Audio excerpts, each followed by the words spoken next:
Papuntahin mo nga dito si, kontraktor. Dokumento dito eh. Basta lang yan eh, nilagay dito. What? Bro, what are you talking about, man? Ang gagawin ko dito. Puro si Tamparan gumagawa ng mga report dito. Talaga kayo. Lala kayong nagagawang dito.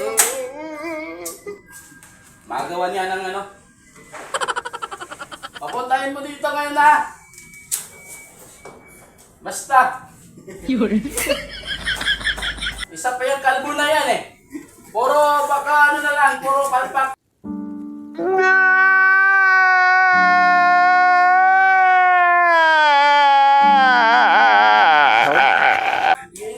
Ibig na bakal na nilagay kawayan.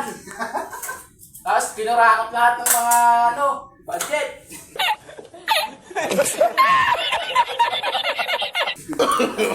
No. Puntay mo dito. Report to this office this now!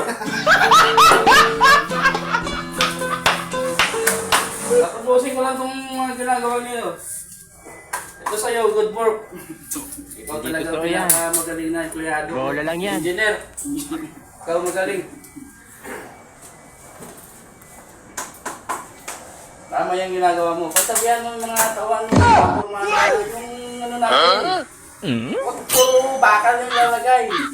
Minsan, lagayan nyo rin ng mga kawayan para tumibay lalo. Gasyon. O, ikaw! Trabaho ka! Trabaho! Gusto dito! Ano yan mo? Tapos ba yan? Hindi ito! Yung report mo! Pagdalit ko na kayo mo.